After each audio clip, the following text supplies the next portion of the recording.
Allah itu sangat ridho. Ada orang makan satu asupan, kemudian dia muji Allah. Loh, orang tidak punya alpat itu tidak mati, tidak punya tanah ribuan hektar itu tidak mati. Tapi kalau nggak makan sesuap nasi, mati. Penting mana? Penting makan. Tapi gara-gara kamu tamak, untuk syukur nunggu punya alpat, untuk syukur nunggu punya tanah banyak. Anda ini bodoh. Mau syukur saja syaratnya kok banyak. Wa min ayatihi manamukum billaili wan nahar. Masa iya tidur yang ngorok semua turunnya secara jelas kok jadi wamin ayatihi.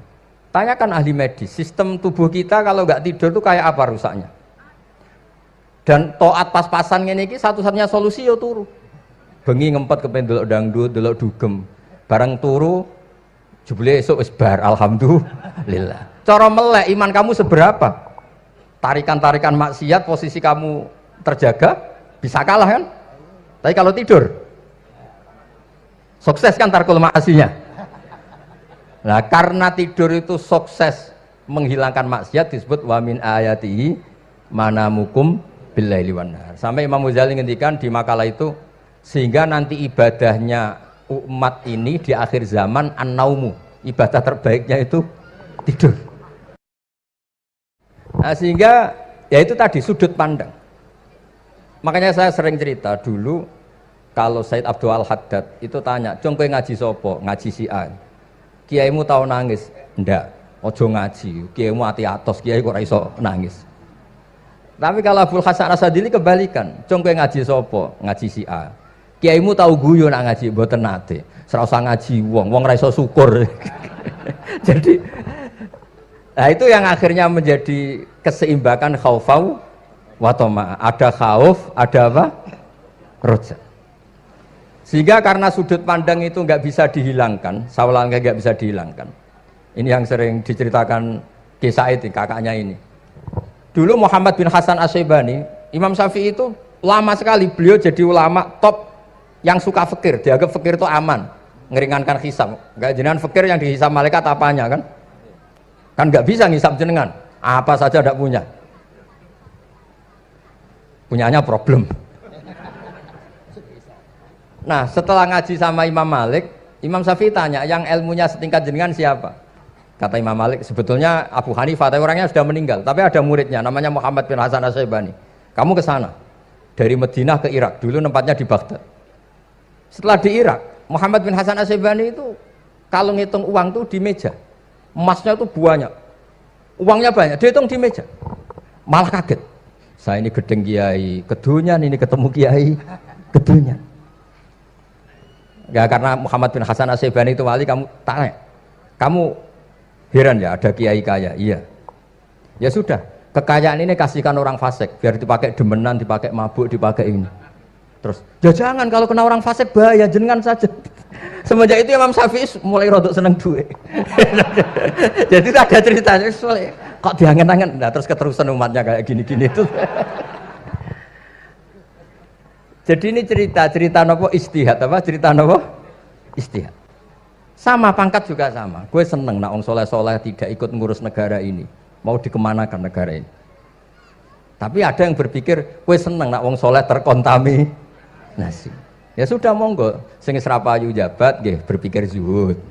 Sing payu yo berpikir politik. Yang penting semuanya itu berdasar ilmu. Yang penting itu semuanya berdasar apa? Ilmu. Karena ilmu ini basis yang paling diridani Allah Subhanahu wa Ta'ala. Masyhur itu di Ihya sering diceritakan Imam Ghazali, ana alim uhibbu kulla alim. Kata Allah, saya ini alim dan sangat mencintai orang alim. Karena orang alim ini yang tahu perspektif. Orang yang ngiranya, saya ulang lagi, yang ngiranya itu enggak ilmiah. Di depan orang alim itu sangat-sangat apa? Ilmiah. Yaitu tadi misalnya ada ayat wa min ayatihi manamukum billaili wan nahar. Masa iya tidur yang ngorok semua turunnya secara jelas kok jadi wamin ayati. Tanyakan ahli medis, sistem tubuh kita kalau nggak tidur itu kayak apa rusaknya? Dan toat pas-pasan ini satu-satunya solusi yo turu. Bengi ngempet kepen delok dangdut, delok dugem. Barang turu jebule esuk wis bar, alhamdulillah. Cara melek iman kamu seberapa? Tarikan-tarikan maksiat posisi kamu terjaga bisa kalah kan? Tapi kalau tidur sukses kan tarkul maksinya. Nah, karena tidur itu sukses menghilangkan maksiat disebut wa min ayatihi manamukum billaili wan nahar. Sampai Imam Ghazali ngendikan di makalah itu, sehingga nanti ibadahnya umat ini di akhir zaman an-naumu, ibadah terbaiknya itu tidur. Nah niku mulane maksud kula ngeten lho. Sampeyan anut jalur wong alim dia turu ya ibadah, tengok-tengok ya ibadah, jagongan nggih ibadah, gojol-gojolkan ambek kanca nggih napa? Ibadah. Karena ini semuanya kul bi fadlillah bi rahmati fa bidzalika napa? Falyafrah. Tapi kalau kamu tidak punya basis ilmu, adanya suudzon. Kiai kok jagongan guyon sewengi ku kiai opo? Kiai kok turu sewengi ku kiai. Karena basisnya ada ilmu. Padahal jelas ketika Rasulullah bikin urutan kebaikan, pertama Nabi ngendikan kamu menolong orang. Jika tidak bisa, terakhir Nabi ngendikan takufu syarraka anin nas fa innaha shadaqatun minka ala nafsik. Tadi beliau juga cerita di nasihat Imam Mun, idza lam tuhsin fala tusi. Kalau tidak bisa berbuat baik, setidaknya kamu tidak berbuat jelek sama orang lain. Dan potongan ini paling gampang apa? Tidur kan? Wis sampeyan nak turu wis ra zina, ra maling, ra ngrasani wong wis ora tusik. Nah, dengan konstruksi usul fikih seperti itu kamu tahu kualitas ayat wa min ayatihi manamukum billaili wan nahar. Ya sama, ternyata makan itu yang menjaga nyawa. Ternyata makan itu yang menjadikan syukur. Kalau kamu nggak percaya puasa. Sampai nak poso gedang goreng itu mewah. Gedang goreng itu mewah. Air satu teguk itu mewah. Makanya kalau lama dulu ada santri kepengen mangan enak, ya saya ingin mangan enak gini-gini, caranya gimana? Itu rumusnya ada sate, ada mie ayam. Idamuhu alju. Kalau kamu ingin enak, lauknya itu lapar. Ya kita kalau puasa itu semuanya kan enak. Nah itu lagi-lagi basisnya itu ilmu. Nah sekarang banyak orang yang sudah tidak peduli dengan ilmu, kayak ijazah dilakoni kan. Jadi kayak wiridan la ilaha illallah itu sebetulnya harus dibarengi dengan ilmu. Ini yang terakhir supaya nggak lama-lama. La ilaha illallah itu basisnya ilmu. Surga yang begitu mewah itu dibikin juga bagi yang melafadzkan la ilaha illallah. Neraka yang begitu ekstrim, sampai kalau benda dijatuhkan dari atas ke neraka, itu sampai bawah nunggu 70 tahun. Bisa kamu bayangkan kalau kamu di dalam naiknya susah itu. Ini dijatuhkan ke neraka itu sampai bawah nunggu berapa? 70 tahun. Loh, neraka sebegitu ekstrim itu dibikin untuk yang menolak la ilaha illallah. Berarti kalimat ini kalimat spesial. Kalimat yang neraka dibikin ya atas nama itu yang menolak, surga dibikin juga atas nama itu yang menerima. Itu satu saktinya la ilaha illallah. Sakti kedua, orang kafir 70 tahun ngelafatkan la ilaha illallah sekali langsung dihukumi mukmin. Yughfar lahum ma qad salah. Kullil ladzina kafaru iyantahu yughfar lahum ma qad salah. Orang yang melafadzkan la ilaha illallah Muhammadur Rasulullah itu dosa 70 tahun kafir itu hilang semua. Tapi gara-gara ada ilmu terus diumumkan tahlil dening Kiai Haji Niam mesti sing nguri wah sawi iku mesti. Padahal kalau kamu tahu ilmunya tadi ini kalimat yang luar biasa. Kalimat yang bisa melebur dosa. Bahkan dalam mazhab Sadiliyah itu unik. Kalau kamu wiridan la ilaha illallah itu jangan istighfar dulu, istighfarnya belakangan. Alasannya Abdul Hasan As-Sadili itu fa'lam annahu la ilaha illallah wastaghfir li dzambik li hadil kalimah. Orang kafir 70 tahun, dia istighfar 100 kali enggak akan dimaafkan Allah. Tapi ngelafatkan la ilaha illallah langsung dimaafkan. Jadi orang bisa dimaafkan tuh barokahnya la ilaha illallah.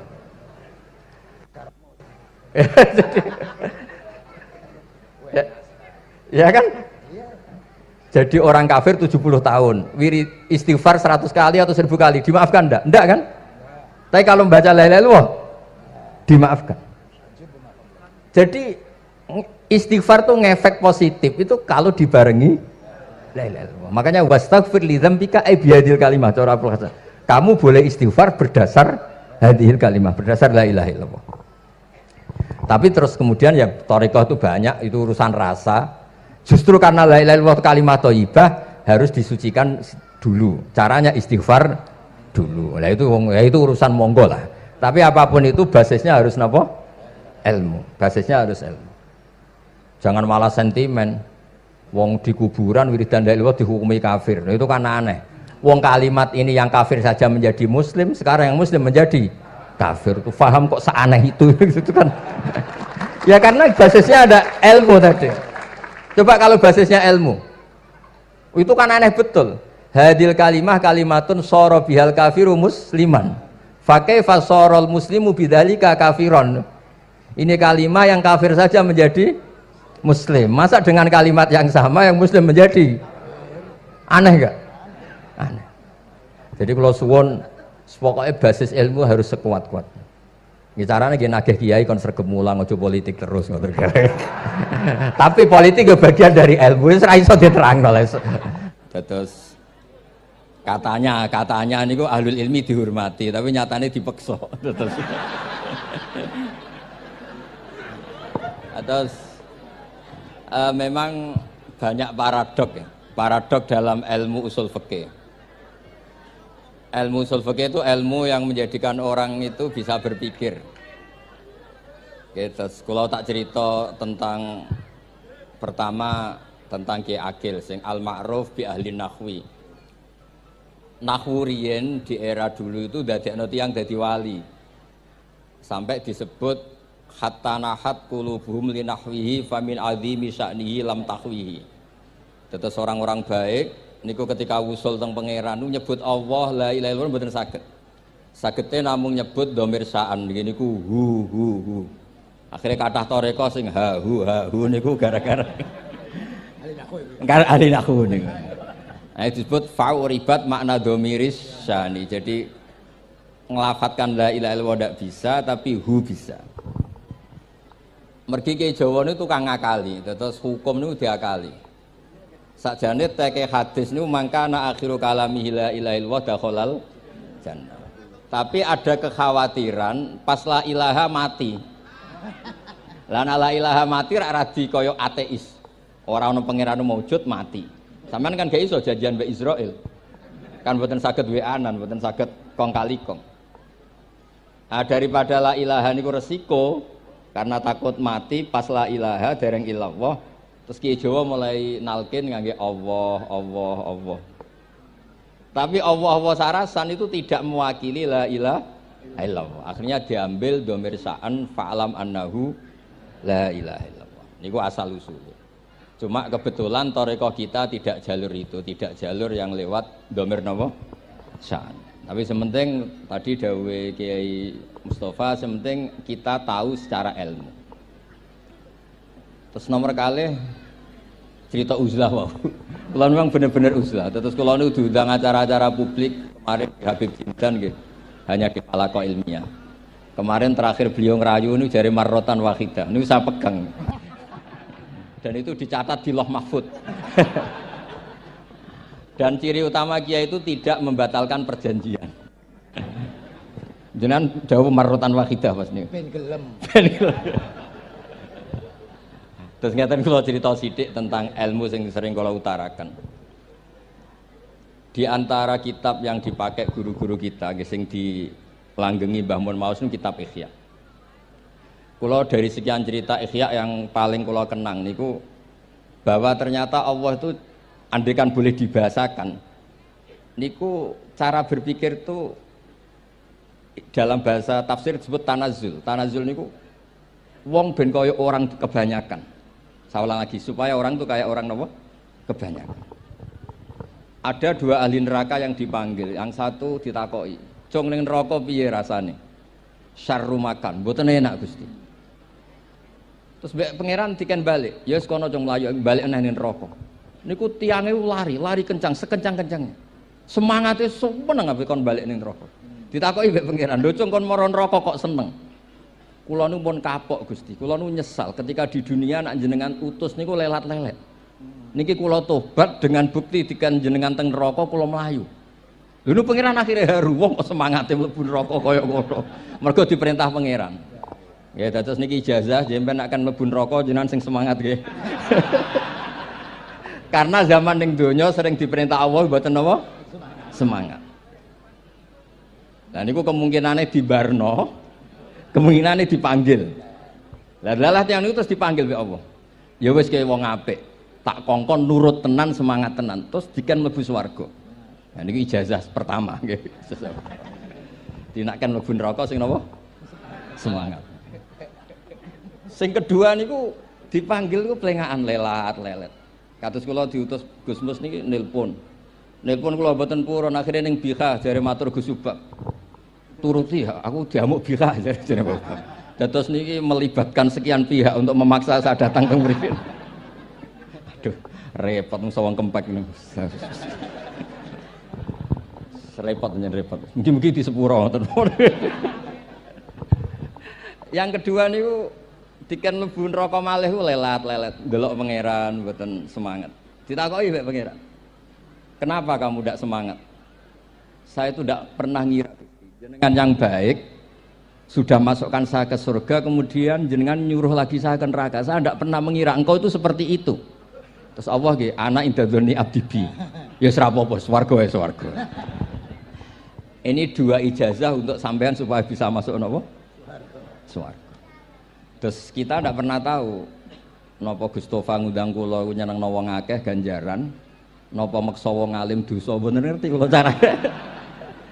Karena dalam ilmu usul fikih, kembali ke usul fikih, kula nu gak ada khazanah kathah tentang debate pangeran kalian nabi ini.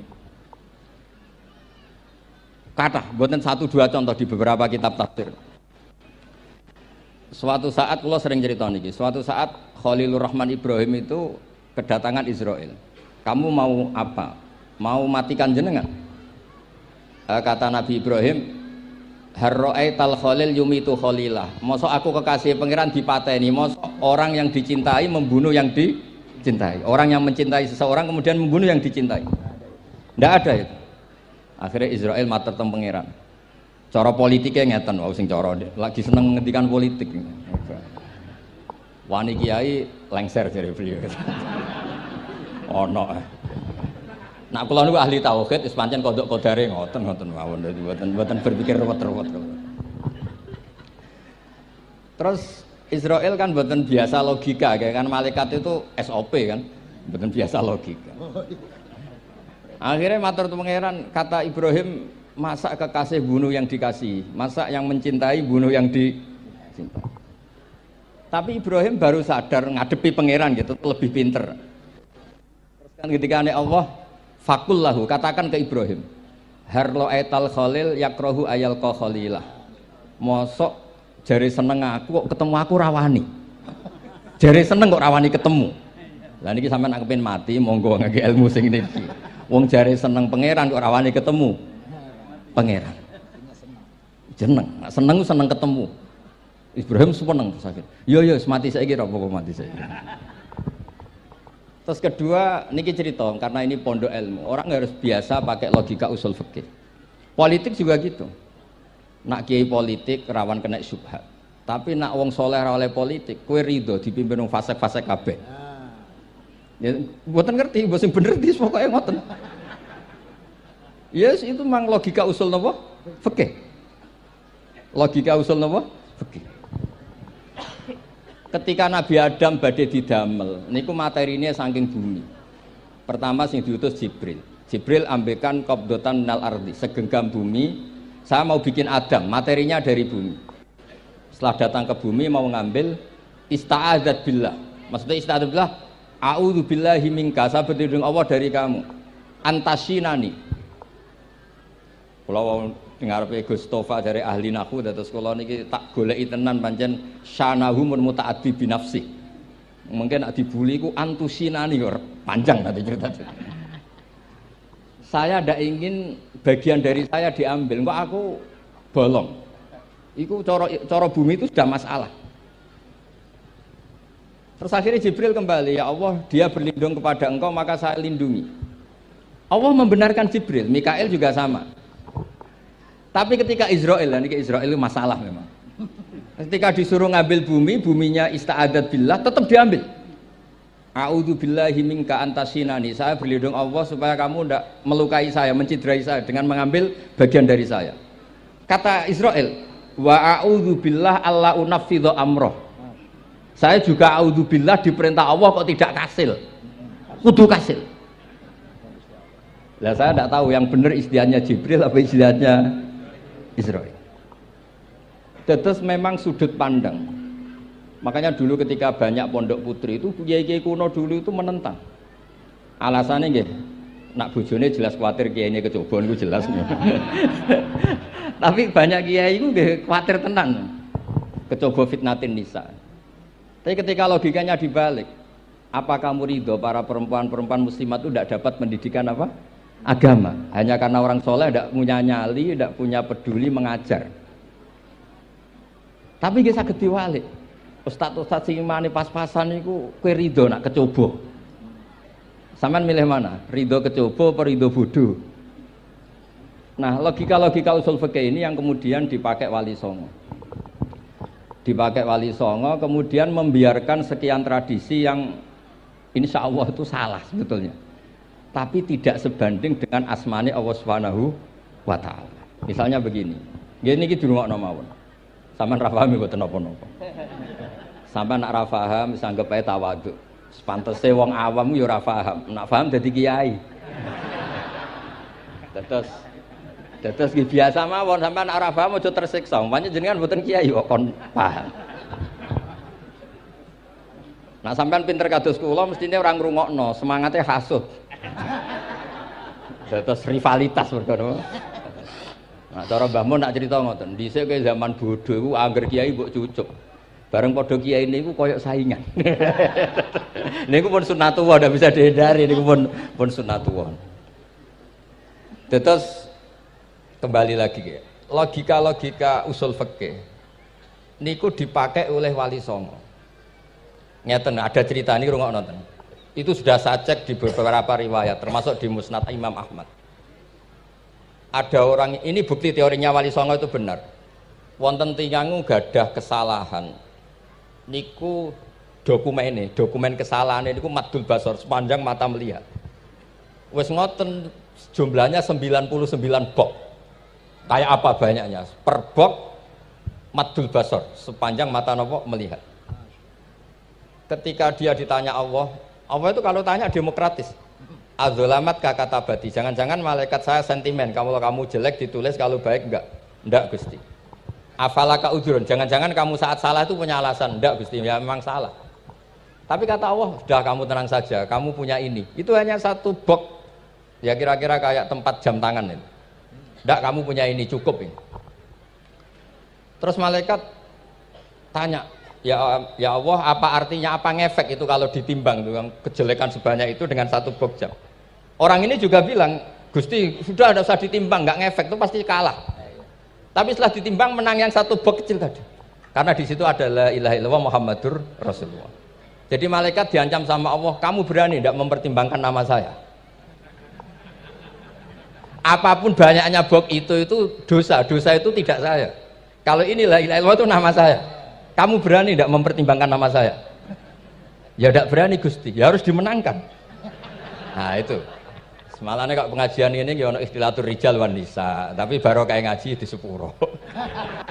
Ya aja muni halal tapi ya aja muni terus gak ono faedahe. Sepuro. Di sepuro insyaallah.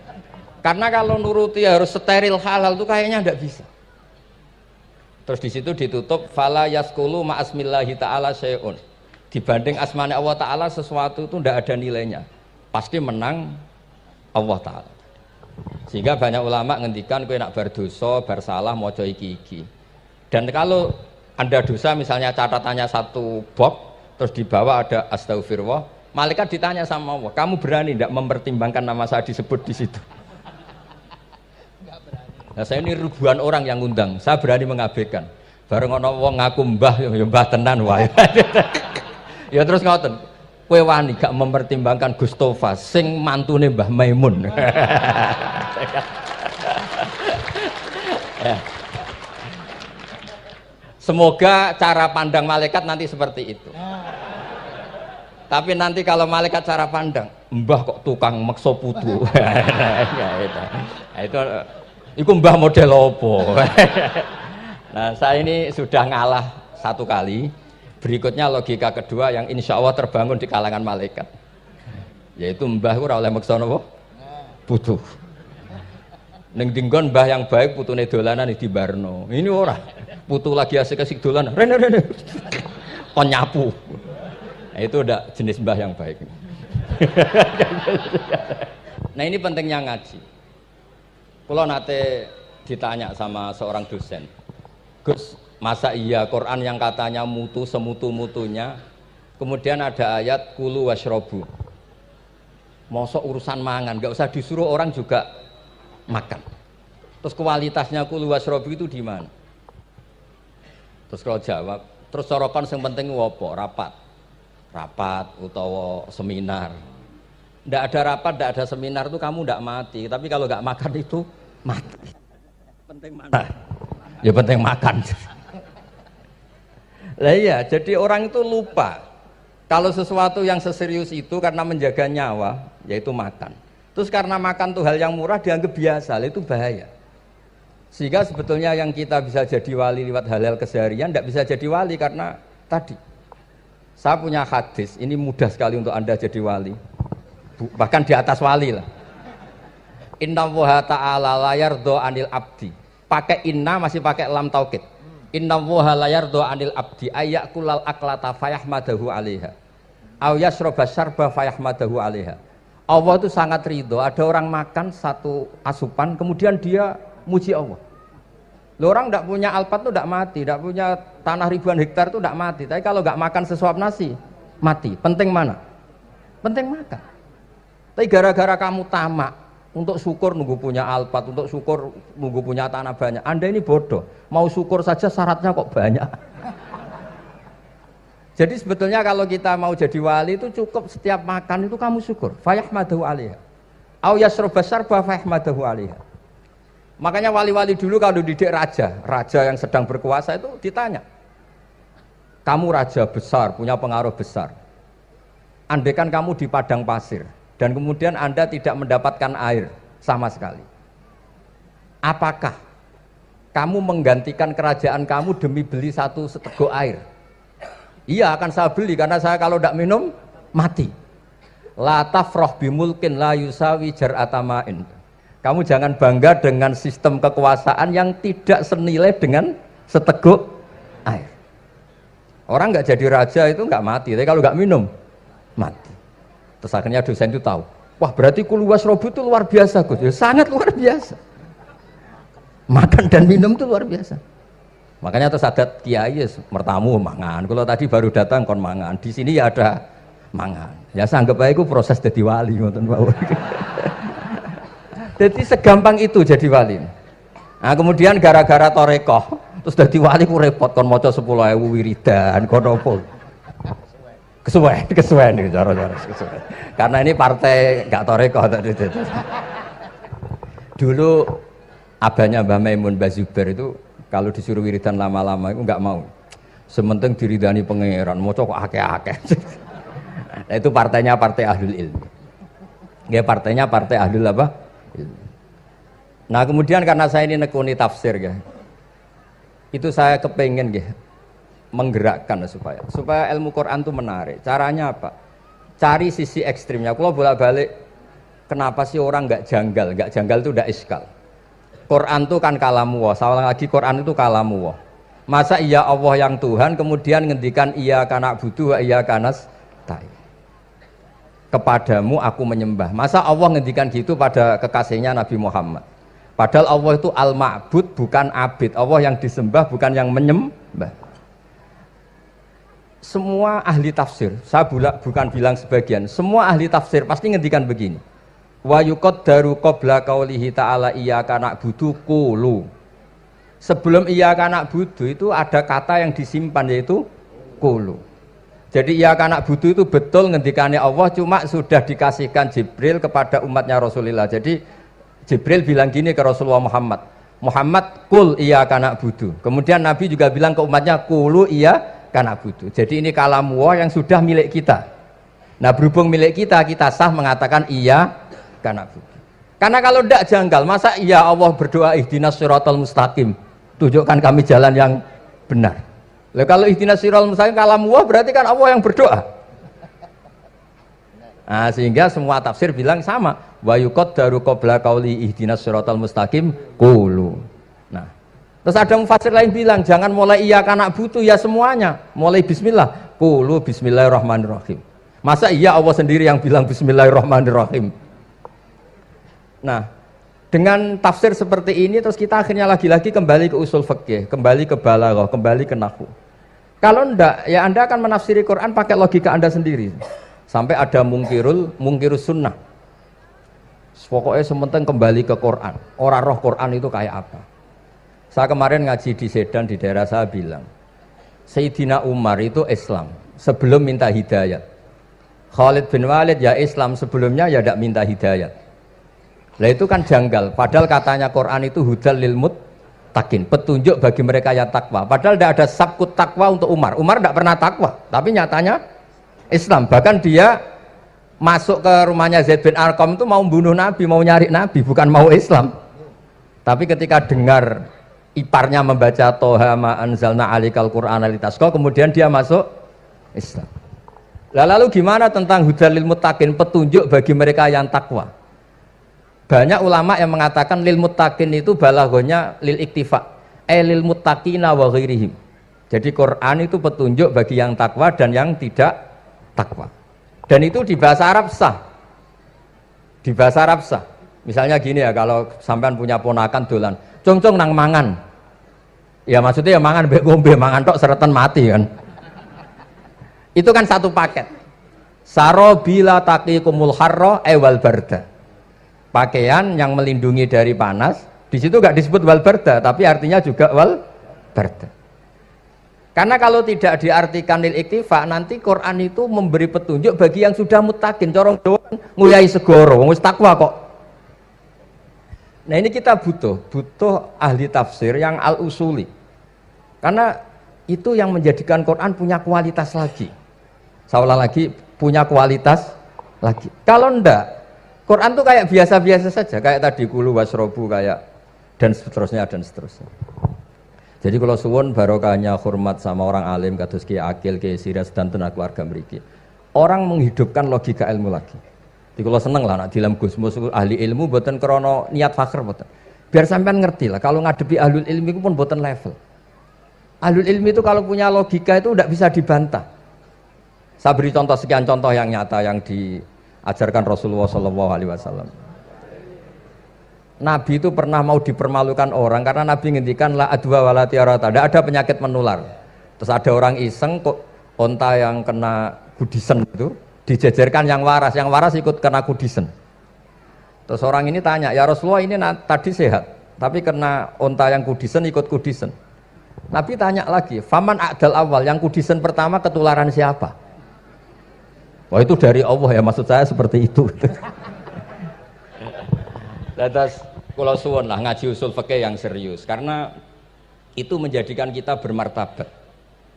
Kulo niku sering lepas jenazah tangga-tangga kulo nggih penggene delok TV, nak bengi nggih ngelamun, ngayal sugih, kadang yo ngapalo tikus sing liwat dhuwure saking ora ana penggawean. Tapi kulo nang lepas jenazah ini orang baik. Sampai bojone protes, "Hape opo lho Gus angger bengi iku mau ngelamun ngitung tikus liwat, ngitung apa itu." Terus kulo matur, ngitunge aja ngono, ngitunge tarokal ma'asiyah. Wong ning omah itu artinya tidak dugem, tidak melakoni maksiat.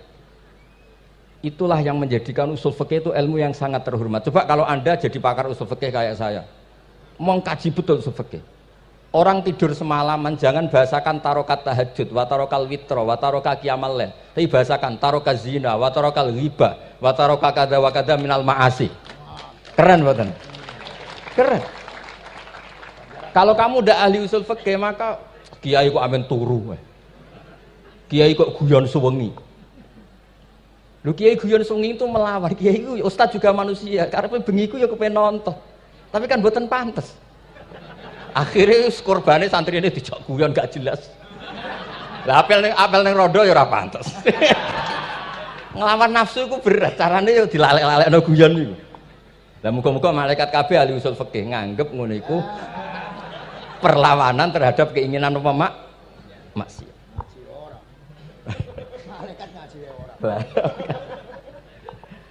Makanya itu disebut di kitab usul fikih Tanghubul Usul itu izma min mubahin illa wa yatahaqqaqu bihi tarku haramim ma. Fa yalzamu minas sukun tarkul qatli wa minas sukut tarkul ghibah. Tidak ada sesuatu yang mubah kecuali saat Anda lakukan, saat itu juga Anda meninggalkan keharaman. Maka sebetulnya mubah ini punya nilai yang luar biasa, yaitu tarkul haram atau tarkul ma'asi. Jadi sawangane sampean nang omah kukar-kukur, mlebu metu, kukar-kukur meneh, mlebu metu, bariku turu angop, ngorok. Nah, semoga malaikat ini al-usuli sehingga ngitung itu hadza tarokal ma'asiya kullaha. Hebat, hebat. Ini orang yang tinggal napa? Maksiat. Tapi nak malaikat itu jenis rada ekstrim. Alumni kempek, suwengi ra tahajud ora witir, ku alumni opo? Mulane kalau niku ngaji usul fikih terus supaya diperdengarkan ke malaikat. Supaya teorinya pakai usul napa? Fikih. Jadi kalau melihat kita melakukan mubah niku dihitung tarkul napa? Ma'as. Jadi ada terus orang-orang kafir itu cara berpikir aja alal alihata ilaha wahida inna hadza la syai'un ujab. Muhammad ya tentu mereka masih jangkar. Muhammad problem kita ini banyak. Kalau Tuhannya satu tidak cukup. Ada problem kredit macet, ada problem macam-macam kan. Utang piutang macam-macam. Kalau Tuhannya satu tidak cukup. Kita butuh Tuhan banyak karena problem kita banyak. Lalu Nabi mengajarkan mereka apa logika yang dibangun. Kalau kamu jadi buruh, kemudian majikan kamu banyak, semuanya merintahkan kamu, kamu bingung enggak? Ya bingung. Tuhan kamu itu majikan kamu, kalau banyak-banyak perintah semua kamu yang bingung. Ya sudah mat Tuhannya satu saja. Itu disebut daraba masalah rojulan fihi syuraka umutasakisuna wa rojulan salamal lirrajul. Nah, sekarang itu kita ini mulai kehilangan fatonahnya Rasulullah SAW. Nabi dulu itu kalau nerangkan ilmu, itu logikanya gampang sekali. Logika yang dibangun tuh gampang sekali. Ada orang cerita, ya Rasulullah saya ini ada sekian anak saya, yang paling saya cintai satu. Apa saya boleh melebihkan yang paling saya sayangi dalam pemberian? Nabi jawabannya itu tidak langsung jangan enggak. Apakah kamu berharap bahwa mereka semuanya baik ke kamu? Iya, semuanya saya ingin baik ke saya. Ya kalau gitu jangan. Kan tidak fair kita mengunggulkan yang satu, melebihkan yang satu, sementara kita berharap semuanya baik. Itu tidak fair kata Nabi. Jadi dulu Nabi itu, terus ini yang cerita fikih. Dulu Ahlul Madinah itu mangga, itu masih pentil sudah dijual. Pentil dijual harganya 2 juta. Masa iya pentil harganya 2 juta? Karena dengan asumsi sudah jadi mangga. Tapi ketika Nabi datang di Medina dan penduduk Medina itu abkhosna sikailan, orang paling buruk dalam pertimbangan dalam jual beli. Nabi cara ngendikan itu unik. Ara'aitum law anna waha yamna'us samra fabima yastakhillu ahadukum mala akhi. Kalau pentil ini ternyata kena angin terus kemudian tidak jadi buah, lalu kamu nerima uang 2 juta itu atas nama apa? Atas nama beli pelem, nyatanya belum jadi mangga. Mosok kalau pentil seharga 2 juta. Semenjak itu terus Ahlul Madinah sadar kalau jual buah itu nunggu ba'da butuwi solahiyah, setelah samroh ini berbentuk. Tapi Nabi tetap ngendikannya pakai logika. Nah, sekarang banyak kiai yang sidik-sidik neraka. Sebenarnya Nabi itu ngajari logika. Ada pemuda, dia itu hipersek, mau masuk Islam tapi tetap boleh bebas. Saya ini ingin Islam tapi jangan larang seks bebas. Wah itu sahabat semuanya melarang ketemu Nabi karena ini ngawur betul, masa pamit Islam kok. Tapi setelah gaduh, Nabi tanya, kenapa gaduh? Ada pemuda mau masuk Islam tapi yasta'izinu fi zina, dia minta izin supaya tetap boleh zina. Kata Nabi, suruh saya ke sini. Setelah datang di depan Rasulullah, logika yang dibangun Nabi itu luar biasa. Atuhibbuhu li bintik. Kamu suka punya anak putri kemudian jadi demenannya orang laki-laki hidung belang. Ya enggak, saya bunuh orang itu. Andaikan itu ke ibu kamu, saya bunuh orang itu. Atuhibbuhu li bintik, atuhibbuhu li ummik, atuhibbuhu li ukhtik, atuhibbuhu li kholatik. Kamu suka punya anak putri yang jadi demenannya orang? Ya tidak suka ya Rasulullah. Kamu suka kalau punya ibu didemeni orang banyak? Ya tidak suka Nabi. Sampai otaknya itu yastakbihu zina, sehingga otaknya itu wah zina itu buruk betul. Akhirnya ya Rasulullah sudah, saya mau se-Islam tanpa zina-zina. Karena logika yang dibangun Nabi itu luar biasa. Nabi pertama mengingatkan atuhibbuhu li bintik, atuhibbuhu li ummik, atuhibbuhu li ukhtik, atuhibbuhu li kholatik. Sampai dia ini nggak bisa apa-apa. Sudah Nabi, sudah. Jadi logika ini yang harus kita waris. Lagi-lagi kembali yang bisa waris itu ahlul ilm. Sama itu kan kayak diskusinya Nabi Yahya dan Nabi Isa. Nabi Yahya itu suka berkawan orang-orang soleh. Setiap berkunjung di mana itu nyari yang orang-orang soleh. Ditanya kenapa kamu berkawan orang soleh? Ya berkawan orang soleh itu asik. Tapi kalau Nabi Isa enggak. Kalau ada desa-desa yang masih hitam, masih merah itu dikunjungi, kemudian dibina. Ditanya sama Nabi Yahya, lima anda tanzilu ala syirarin nas, kok kamu kumpul orang-orang yang kayak gitu? Jawabnya beliau, innama ana tabibun udawil mardo. Di mana-mana Nabi itu ya dokter, di mana-mana dokter nyembuhkan yang sakit. Jadi dulu logika kebalikan itu dibangun, sehingga dulu ulama khilaf itu ikhtilaful a'immah apa? Rahmah. Masyhur itu. Saya sering cerita dan itu ada di kitab Khilyatul Auliya. Nabi Yahya itu lebih ceria. Nabi Isa itu agak sering cemburut. Atau kebalikannya, pokoknya yang satu tuh mali aro ka'abisan. Ka'annaka taqnatu mir rahmatillah. Kamu kok sering cemburut, seakan-akan rahmat Allah itu terbatas. Wong kok ra iso syukur. Yang satu enggak jelek, mali aro ka dhahikan ka'annaka ta'manu mim makrillah. Kowe kok guya-guyu, kok is bebas kok neraka wae gitu. Saya akan cerita sedikit tentang tradisi hujjah. Dulu ulama itu kelihatannya sederhana, tapi kalau berargumentasi itu hebat.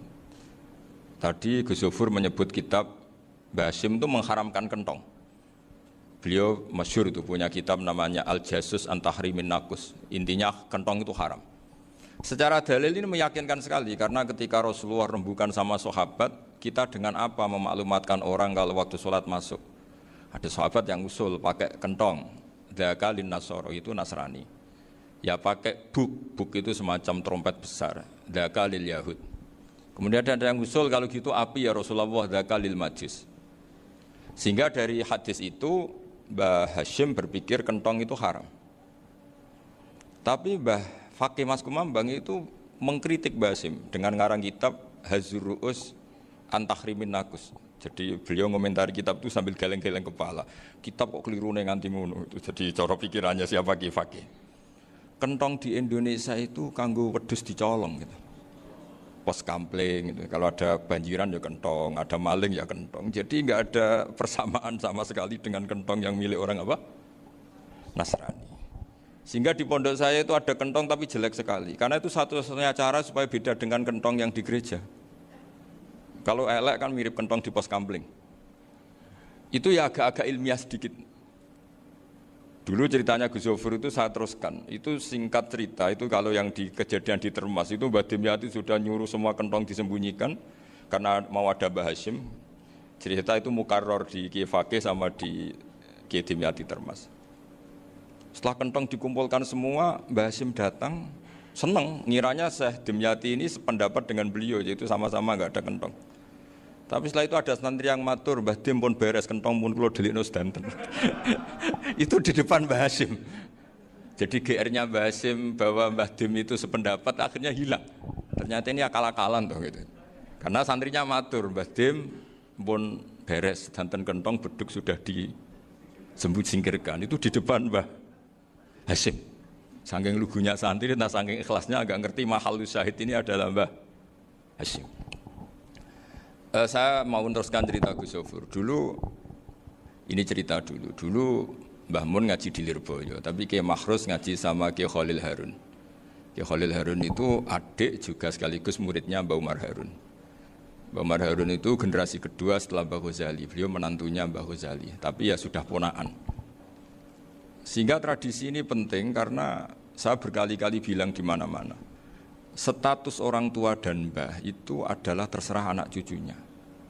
Bukan terserah mbahnya, tapi terserah anak cucunya. Saya tidak akan bosan mengingatkan ini. Saya pernah di makamnya Nabi Yakub, itu ya dikemuli bendera Israel. Di makamnya Nabi Dawud. Nabi Ibrahim juga dekat sinagog. Sehingga Quran membela Nabi Ibrahim disebut maka anak Ibrahimu Yahudi wala Nasrani. Karena ketika beliau berposisi di Israel, kemudian penguasanya adalah Yahudi, bisa saja makam ini ditulisi dan distatuskan ala Yahudi. Ya seperti Nabi Yakub. Nabi Yakub itu nabi yang kita yakin tentu berkeyakinan beliau orang baik, orang muslim, orang mukmin. Tapi karena di desain mereka ya dikemuli bendera Israel dan disebut Abul Yahud. Karena kita tahu nama lain dari anaknya Nabi Yakub adalah Yahuda bin Yakub bin Ishak bin Ibrahim. Sehingga perasaannya orang Yahudi menjadi Yahudi itu yang ngikuti mbah-mbahnya.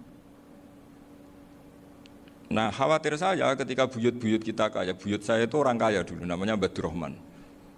Itu kaya sekali, tanahnya banyak. Dulu cerita Mbah Hashim ya kaya sekali, Mbah Maksum juga kaya, Mbah Abdul Aziz juga kaya. Karena dulu itu inginnya kiai itu yo ketok sugih lah, gak ngel-ngelo santri. Tapi nanti kalau cucu-cucunya sudah ndak alim, itu ndak dianggap punya tanah itu karena untuk fasilitas santri. Aku tak kedonyan, mbah-mbahku ya kedonyan. Buktinya tanah yombo itu. Karena dia akan menafsiri sesuai cara berpikir. Makanya sanad keilmuan yang diceritakan Gus Zofir itu harus diulang-ulang. Kalau nggak diulang-ulang, maka kita akan berpikir sendiri untuk menafsirkan masyayikhon al-kiram atau ajdadan al-kiram. Nah, ini yang bahaya, yang sering Quran mengingatkan. Jadi ada status yang disematkan oleh anak cucu kayak orang Yahuda tadi, Yahuda bin Yakub bin Ishak bin Ibrahim, itu menstatuskan mbah-mbahnya yang bernama Ibrahim itu Yahudi. Sampai Quran sendiri yang bela maka anak Ibrahimu Yahudi wala Nasraniyah. Karena secara geografis sekarang Ibrahim di Israel dan otoritas itu juga milik mereka, sehingga mereka bisa masang-masang atribut yang menunjukkan kalau itu Yahudi.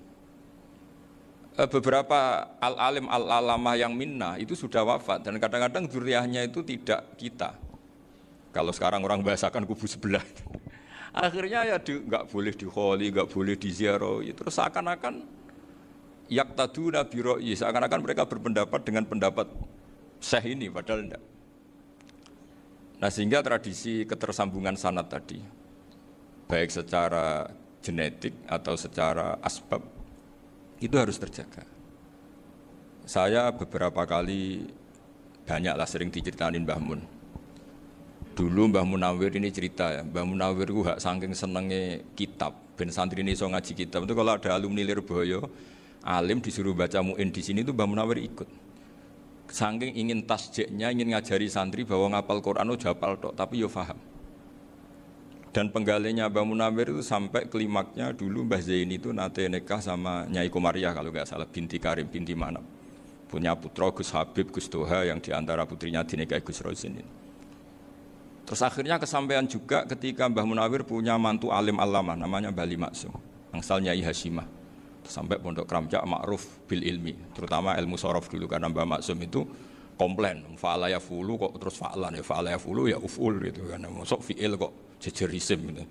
Jadi dulu kata Mbah Mun itu ada persaingan ilmu sorof, sorofnya Mbah Maksum Ali Kuaron sama Mbah Ali Maksum Jogja. Jadi wali antok yang satu Maksum Ali Kuaron, yang satu Ali Maksum. Ya itu dulu saingan ngarang sorof. Nah ini yang menang siapa? Ya terserah duriannya. Kalau duriannya keren ya menang karena terserah yang kampanye. Saya bayangkan adekan Mbah Zubair tidak punya anak sealim Mbah Mun, mungkin halnya Mbah Zubair juga tidak sewow kalau punya putra Mbah Mun. Karena saya berkali-kali bilang kalau dalam syariat Arab itu kama takarroma, kadang dilafatkan kama tasyarrofa bi Muhammadin adnanu. Orang berpikir Adnan itu siapa? Itu karena ada Nabi Muhammad SAW. Orang mencari-cari Mbah Mun itu mencari Mbah Zubair karena ada Mbah Mun. Orang mencari Mbah Dahlan karena ada Mbah Zubair. Wong kok alime ngono iku bapake sapa? Wong kok alime ngono iku putune sapa? Tapi kalau kita ini sudah ndak alim, ini orang sudah enggak tertarik nyari-nyari leluhurnya karena dianggap selesai. Jadi yang dengan tanda kutip yang menghabisi mbah-mbahnya itu ya mesti cucunya. Ini mbok ngamuk, mbok peringatan, tapi ini juga peringatan pada diri saya sendiri. Jadi sehingga zuriyah ini penting. Kenapa para nabi mesti donga zuriyatan thayyibah? Kenapa selalu berpikir tentang zuriyah? Wa ja'alaha kalimatam baqiyatan fi aqibi. Karena zuriyah ini yang nanti bisa menstatuskan leluhurnya. Seperti tadi cerita Mas Maftuh ini, tak puji betul, saya hari ini tidak ingin gojlok supaya kewalian saya tidak tergerus oleh kedoliman. Saya pernah diceritain Gus Zofur, juga sering baca buku tentang Mbah Maksum. Dulu Mbah Maksum kalau wasiat kembali ya gitu. Kamu harus NU dan harus mempertahankan NU, tapi tidak dengan cara membenci Muhammadiyah. Dulu Mbah Mun juga sering cerita, dulu Mbah Hashim tuh ngaji Syekh Mahfud. Nah, Mbah Ahmad Dahlan dulu namanya Darwis sering ngaji sama Syekh Khotib Minangkabau. Zaman itu Syekh Khotib sudah modern, sudah ikut gerakan Abdu, gerakan Al-Manar. Sehingga bawaannya Mbah Ahmad Dahlan ini agak agresif. Yang Mbah Hashim karena hanya mulazim di Syekh Mahfud, hanya sesekali ngaji Syekh Khotib, beliau lebih seperti itu. Dan dua beliau ini sama-sama pernah ngaji Mbah Soleh Darat di Semarang, Mbah Hashim sama Mbah Ahmad Dahlan yang dulu namanya Darwis. Jadi ini masih min minuskatin wahidah mimam bain wahid. Sehingga kita tidak kaget ketika Mbah Ali Maksum mengomentari Muhammadiyah itu masih ahli sunnah wal jamaah. Makanya nanti terakhir saya baca kitabnya Mbah Ali dan sering saya pelajari. Andai kan kita ini sepakat dengan ilmu, ya kita tahulah. Kalau Abu Hanifah itu tidak kunut, Imam Syafi'i kunut, berarti kunut itu mazhabnya Abu Hanifah, bukan mazhabnya Mbah Ahmad Dahlan. Apa tidak kunut itu mazhabnya Abu Hanifah, bukan mazhabnya Mbah Ahmad Dahlan. Kita kunut itu mazhabnya Imam Syafi'i, bukan mazhabnya Mbah Hashim. Ini semuanya masih dalam bingkai ilmu. Adzan qoblas subhi juga riwayatnya jelas. Tidak adzan ya sudah, perilaku kita sudah jelas. Dulu Mbah Mun sering didik kita gitu. Saya sering dengar cerita kalau dulu Pak Air Fakhruddin begitu hormat sama Mbah Ali, apalagi dzuriyahnya Mbah Azhar Basir, karena beliau dulu ngaji di Termas. Dulu itu enggak ada masalah karena semuanya dianalisis pakai ilmu.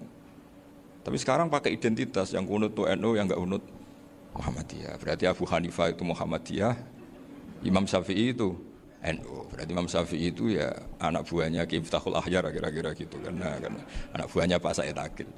Kan terus jadi repot. Dulu kita ini pengagum ilmu, bukan pengagum perbedaan.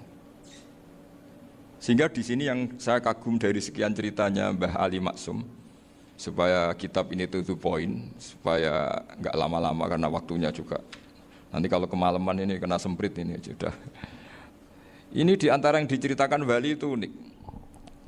Imam Syafi'i itu sering tawassul, sering wasilah sama siapa itu?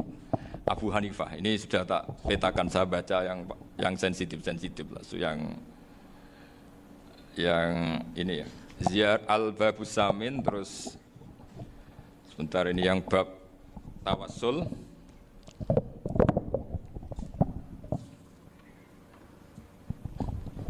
Ini halaman 90, mungkin santri-santri kerap ya bisa ngecek lagi di kitab Hujjatul Ahli Sunnah.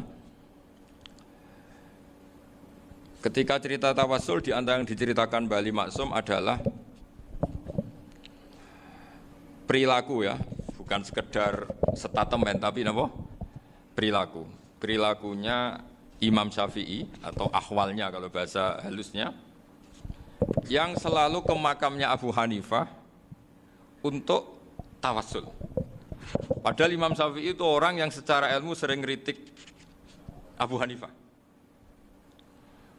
Jadi ini saya baca ini di halaman 100, jadi tawassul mulai halaman 9 berapa ini sampai halaman ini yang qala sami'tu Syafi'iyya yaqul inni la atabarraku bi Abi Hanifah wa aji'u ila qabri fi kulli yaumin zairon fa idza uridat li hajatun shallaitu rak'atan, ini halaman 100, waji'tu wa sa'altu wa ta'ala al hajat indahu fama taqudu anni hatta tuqda.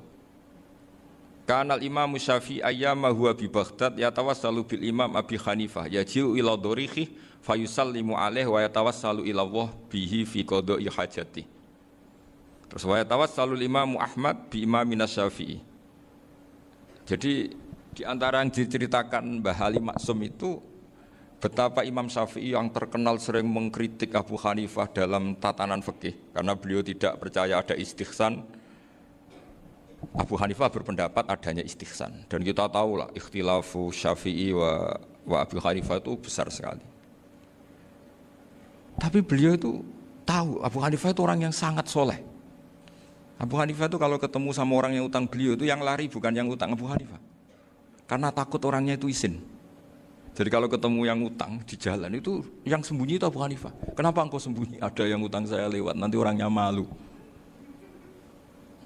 Jadi setingkat Robi'ah Adawiyah itu beliau di rumah ada maling itu sembunyi. Ditanya kenapa engkau sembunyi? Malu, gak ada yang dimaling. Malu sama malingnya karena serumah itu gak ada barang yang layak dicolong itu. Itu Robi'ah dia sembunyi. Itu yang bisa niru itu Abu Hanifah. Jadi wali-wali besar ini ternyata saling menghormati dan saling tawassul. Nah saya berharap tawassul ini bukan sekedar perilaku sosial, tapi memang ada sanatnya. Sehingga terus diceritakan Bali di sini dulu istaqa Umar bil Abbas. Kata siapa tawassul harus dengan Rasulullah SAW? Dulu istaqa Umar bil Abbas. Sayyidina Umar itu tawassul istisqa dengan Sayyid Abbas. Padahal kita tahu Sayyid Abbas ini tidak nabi. Terus beliau cerita sampai Imam Syafi'i tawassul sama Abi Hanifah. Sehingga gak ada perdebatan itu kan Umar. Kalau Umar kan ada jaminan boleh diikuti karena beliau sahabat. Bali cerita tentang Imam Syafi'i yang tawassul dengan Abu Hanifah. Seargumentatif itu. Sehingga ada cerita dalam sebuah tafsir. Ya saya ulang lagi, ada cerita di sebuah tafsir. Kenapa Nabi Musa ditanya Allah, wa matilka biyaminika ya Musa? Ma'ana wa ta'ala a'lam. Tentu Allah sangat tahu yang dibawa Musa itu apa. Karena Allah tahu Nabi Musa itu grogi. Orang dipanggil Wali Maksum pasti grogi. Santri dipanggil Mbah Mun pasti grogi. Kenangan saya setiap dipanggil Mbah Mun ya mesti tanya. Yang ringan-ringan. Wis sarapan ya. Arung sarapan ya sarapan. Pas sarapan ya kan. Tanduk mangan sing enak. Orang santri ora tau mangan enak. Ya tidak pernah ngomong yang penting. Ngendikan yang penting. Nah karena Nabi Musa ini grogi. Ini sebagian tafsir. Itu ditanya yang ringan, sahaja itu gawa apa? Karena pertanyaannya ringan, Nabi Musa juga ringan. Ya Nabi Musa itu sampai lali, itu pangeran, sing ya'lamu sirra wa akhfa. Diterangno. Niki tongkat Gusti. Gunane kathah Gusti tongkat iki. Qala ya asaya atawakka'u 'alaiha wa ahusyu biha 'ala ghanami wa liya fiha ma'arifu ukhra. Oh, tongkat Gusti niki penting Gusti. Nggih nak nggih macam-macam lah Gusti. Atawakka'u 'alaiha wa ahusyu biha 'ala ghanami kangge menghalukan. Masih terang terakhir dan yang lain-lain Gusti. Wa liya fiha ma'arifu ukhra. Sehingga akhirnya rileks. Karena Nabi Musa terus ngerti. Ternyata ketemu pangeran itu gak seserem yang saya bayangkan gitu. Pertanyaannya ringan. Itu ada ilmunya.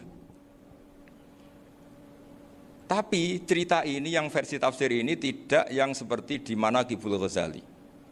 Di beberapa kitab tentang Manaqibul Ghazali diceritakan di alam roh Nabi Muhammad SAW itu yubahi bi umati, saking yubahinya sampai ngendikan ulama umati ke anbiya'i Bani Israel. Ulama umatku itu pinternya atau statusnya itu mirip-mirip lah. Kaf itu ya mirip-mirip kayak ulamanya nabinya Bani Israel. Akhirnya Nabi Musa itu tersinggung sekali, bagaimana mungkin ulama disamakan dengan apa?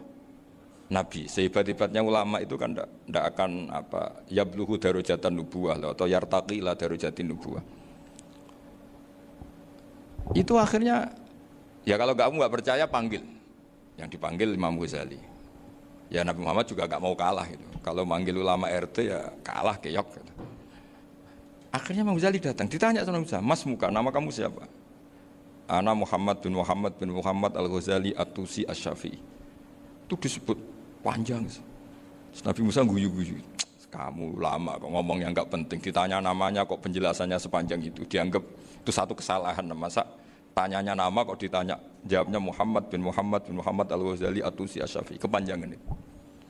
Ketika Nabi Musa agak mencibir, agak gimana itu, terus jadi Imam Ghazali, kalau ini masalah, lebih masalah jenengan. Apa itu? Yang tanya jenengan tuh Allah ya'lamu sirra wa akhfa. Dan Allah hanya tanya wa ma tilka biyaminika ya Musa. Harusnya jenengan jawab asoya titik, bukan kepanjangan. Atawakka'u 'alaiha wa syubha itu kepanjangan. Allah tanya yang di bawah kamu itu apa? Yang di tangan kamu. Harusnya jawabnya hanya asoya. Tapi kenapa penjelasannya sepanjang itu? Sampai terakhir waliya fiha ma'arifu ukhra. Terus pinter tenan kayak gitu. Terus ada Nabi Musa terus bilang, ya pinter tenan aja gitu. Padahal kita tidak pernah GR seperti itu kan, kebetulan Imam Ghazali gitu. Kalau yang lain mungkin ya keok lah kira-kira gitu. Tapi ini cerita dalam khazanah keilmuan. Bener yang dikatakan Gus Zofur. Saya termasuk orang yang pernah mondok Lirboyo Pasanan. Jadi setelah saya disuruh nemani Gus Kamil, tahun berikutnya Gus jenengan disuruh. Pokoknya anakku, mbok sak wulan lah kudu tahu mondok Lirboyo. Biar aku tahu ngaji Wakarim. Terus yang disuruh membaturi Gus Kamil itu saya. Jadi saya pernah 1 bulan tuh di Lirboyo. Karena saya ini santri beling ya, kontraknya pokoknya penting ziarah Bakarim. Biasanya nggak pernah ngaji, ya. Pokoknya gerbar ngisa. Ziarah ya sudah. Ngaji pas subuh ingat saya sama Gus Imam. Itu dari 17 hari ingat saya ngaji 2 kali. Tapi kalau ziarah ke Bakarim sudah lupa jumlahnya karena memang kontraknya disuruh ziarah. Sampai seperti itu. Dan saking senengnya bangun sama Bakarim saya masih ingat. Ngamplopi salam template itu masih ingat untuk Gus Anwar, untuk Gus Imam, untuk Gus Kafabi, termasuk untuk Gus Maksum.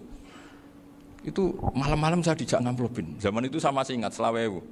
Zaman itu kos 1 bulan itu 13.000. Jadi kira-kira kalau 25.000 itu untuk kos 2 bulan. Jadi saya krusnya itu pakai kos. Saya masih ingat Mondok Sarang itu kos 1 bulan 13.000. Berarti kira-kira 500.000 itu di amplopin sendiri sama Bang. Ini untuk Gus War, ini untuk Gus Imam, ini untuk Gus. Padahal Gus Imam ini mondoknya sudah dibangun. Itu bangun hormatnya sampai untuk jatah salam template. Lah yang ribet kebalikannya, kita pulang Gus Imam karena melihat Gus Kamil ini putrane Mbah Mun, Gus Kamil disangoni. Saya juga disangoni karena Gus Imam dulu ngaji juga sama Pak D saya. Sama keluarga saya. Itu kata Gus Kamil setelah keluar, mau kamu nih gue abal ya, boten, berarti gue aku.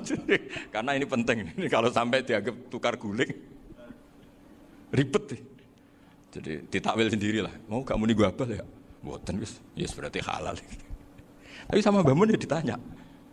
Ditanyanya bukan apa, karena untuk meneruskan tradisi bahwa kalau kiai ketemu itu ya saling memberi hadiah, saling itu sudah fakat dimubeni adena juakum apa, sotaku.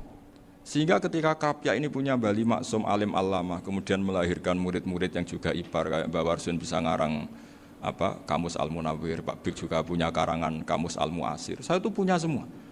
Karena ini adalah buah dari bahwa kita ini tidak kalah sama produk-produk yang di sana.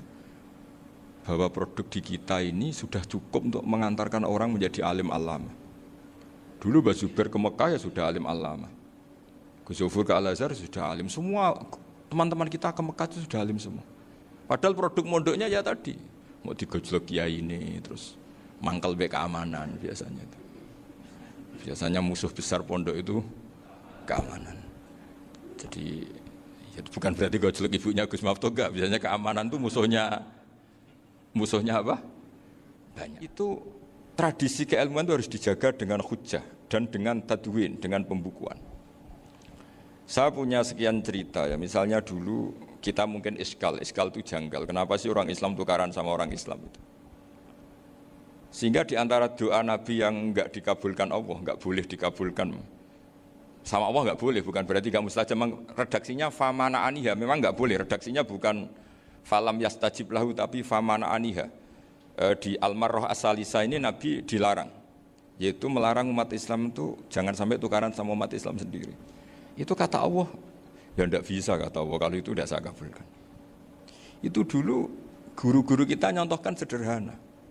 Kira-kira kalau saya tukaran wek Gus Zofur, Mbah Mun luwih ikhlas dibanding ditukari wong liya. Nek ana kakak ditabuk adik, wong tua luwih ikhlas dibanding ditabuk tangga. Barokahnya membaca kita lebih mentoleransi.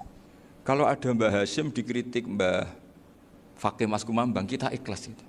Tapi nek dikritik guru PAUD itu kan, atau dikritik orang-orang yang nggak bisa ngaji. Artinya ternyata keliru kita bilang kiai kok tukaran. Justru bagus kiai tukaran dibanding kiai dikritik guru PAUD atau dikritik orang-orang yang nggak bisa baca kitab. Akhirnya barokahnya baca kita menjadi tahu. Dulu Mbah Mun sering cerita, ini masih cerita silsilah ya. Jadi Mbah Ali Maksum tadi kita tahu di antara guru besarnya Mbah Ali Maksum tentu Mbah Mahfud Termas. Beliau adalah adik dari Kiai Mahfud Termas. Mbah Dimyati ini adik Kiai Mahfud Termas. Itu punya saudara namanya Abdur Razak, juga punya saudara namanya Dahlan. Itu yang membawa Thariqah Syadiliyah di Solo Raya, yang sekarang alhamdulillah diteruskan ke Swafi. Dulu di antara pesannya Mbah Mun ke saya, hak wafi kandani kon ziarah ning Mbah Dimyati. Mergo Thariqah Syadiliyah dulu itu yang bawa keluarganya Mbah Dimyati. Jadi semuanya ini masih dzurriyyatan ba'duha min ba'd. Nah pesan saya karena tadi Mbak Munawir yang termasuk orang pertama yang bawa Quran, bawa Qiraah Sabah. Kenapa saya bilang termasuk? Karena kalau bilang paling pertama ini nanti butuh data.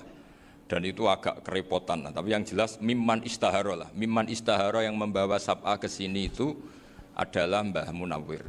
Terus beliau ngajarkan diantaranya ke Mbak Arwani pakai kitab Satibi, pakai kitab Nazmus Satibi. Terus Nazmus Satibi itu diteruskan oleh Mbak Arwani, ditulis. Yang nulis dulu Mbak Dola Salam, bapak saya itu murid Mbak Dola. Dulu Mbak Dola sebelum ke Mbak Arwani ngaji sama Ki Said di Sampang. Bapak saya sebelum ngaji di Mbak Dola sudah hafal Quran lewat buyut saya sendiri namanya Ki Zubaidi. Yang Ki Zubaidi akhirnya jadi menantunya Mbak Ahmad Su'eb. Jadi buyut saya kandung ini namanya Sofiyah, itu asal keluarga Lasem yang adiknya. Sofiyah ini punya adik Badi'ah yang jadi ibunya Ki Sahal. Terus Ki Sahal punya Mbak Yu namanya Muzayanah, punya di Garwo Ki Mansur punya anak Gus Qayyum. Jadi dulu ibu saya, ibunya Gus Sofur, ibunya Pak Maftu itu semuanya di Lasem. Karena saya dari keluarga Gen ya Lasem, dari keluarga sanad guru ya Lasem. Tapi Lasem Bahdawi itu dulu ngajinya di Mbah Umar Harun di Sarang. Mbah Umar Harun ini menangi Sayyid Ahmad Zaini Dahlan. Sayyid Zaini Ahmad Zaini Dahlan ini punya cucu keempat yang hidup di Sedan, terus makamnya di Lasem, namanya Habib Haidar, itu yang nulis biografinya Mbah Maksum. Mbah Maksum bukan Bali, biografinya Mbah Maksum. Itu ditulis oleh Habib Haidar, namanya Haidar bin Hasan bin Sodaqoh bin Ahmad Zaini Dahlan. Nah, Habib Haidar ini menantunya Sayyid Hamzah Sato. Hamzah Sato itu Hamzah bin Abdullah bin Umar, itu kakaknya Sayyid Abi Bakar Sato, Sohibul I'anah. Nah Sayyid Umar ini yang dulu ngajari mbahnya Mbah Mun namanya Ahmad bin Su'eb. Nah, di antara ajarannya adalah baca kitab-kitab kecil yang bisa dihafal. Dibawalah ke sarang jadi metode muhafadzah. Tapi kemudian lama-lama oleh pondok itu jadi syarat kenaikan kelas. Dulu nggak ada muhafadzah untuk kenaikan kelas ya, supaya orang alim itu harus hafal, lama-lama dipakai syarat untuk muhafadzah. Jadi semua ini sanad harus kita ingat supaya kita bisa menjaga tradisi. Termasuk tradisi ini kiai seneng jagungan, terus ngomong ra penting. Itu juga sanad. Setahu saya Mbah Mun itu kalau ketemu bapak ya guyon terus. Saya punya kenangan tuh yang dulu agak iskal tuh begini. Ada isu lah, entah isu entah hoax entah apa, ada kaji itu agak beling itu, pokoknya beling lah gitu. Seneng siapa itu, rondo lah apa itu. Pokoknya beling gitu. Ketika Mbah Mun dilaporin tamu kalau kaji itu beling sama rondo itu, Mbah Mun tanyanya lucu. Lho ayu no cum. Wahyu banget Mbah. Wahyu. Itu bapak juga bakas ayu nih. Dulu saya sekali ini kiai kok bakas wong ayu, bakas budine barang lah kira-kira gitu. Tapi setelah saya tambah alim, tambah ngerti itu, kata bapak gini, ya abek bakas ayu hak timbang iya, no malah kozaf. Ternyata seni. Sekali Mbah Mun atau bapak bilang, kaji kok zino kaji, maka larinya ke kozaf. Maka menghindari bahasa menuduh, ngomong yang nggak penting. Loh ayu no. Jadi kiai dulu tuh orang sok suci tapi menghindari hal-hal yang jadi punya seni untuk ngelola kehidupan. Orang bermalam-malam jagungan sama teman asik itu kan perlawanan terhadap nafsu kita, syahwat kita untuk mungkin nikmati dugem di bar atau di tempat-tempat maksiat. Itu setan di Indonesia tuh kakuati sama Ki Jawa. Orang supaya tidak tertarik maksiat itu Ki Jawa cukup ketemu kancane masak terong guyon, gejolok-gejolokan zaman mondok, suwengi lulus sangka maksiat. Bar wis tutup. Perlawanannya sederhana, enggak pakai tahajud, enggak pakai wiridan, karena Ki Jawa juga koyoke rapati potongan ahli ibadah gitu. Itu jagungan gitu. Jadi setahu saya itu pernah lihat Bali itu sekali ketika beliau ngisi ceramah di Mbah Hamid Bedowi, saya masih kecil diajak bapak. Dulu kalau bapak ngelihat Bali sama Mbah Hamid itu mesti nangis, karena dua orang alim bertemu. Yang akhirnya ya bisanan itu. Mbah Hamid punya anak Gus Nasih, di sini ada Mbah Nafisa, terus jadi Mbak Salih Hindun itu. Jadi dulu itu ya guyon terus ketika ketemu. Itu yang sering bodoni Mbah Hamid itu ya Ki Bisri. Ki Bisri itu kalau datang ke Ki Hamid Pasuruan, nak wali tenan aku teko ditatak nomangan. Jadi ukurannya ya. Ternyata sampai sana dikei mangan tenan. Masih belum mengakui, kan nak wali tenan aku kiai rung di mobil, dongakno aku di mobil. Sudah kalah satu seri itu masih gak terima. Lalu itu Mbah Hamid akhirnya berdoa, ayo monggo Mugi-mugi Ki Bisri gak ada mobil. Itu setelah didoain masih tanya, mereknya apa merek? Jadi itu Mbah Hamid jawab, yo paling Holden itu. Paling Holden.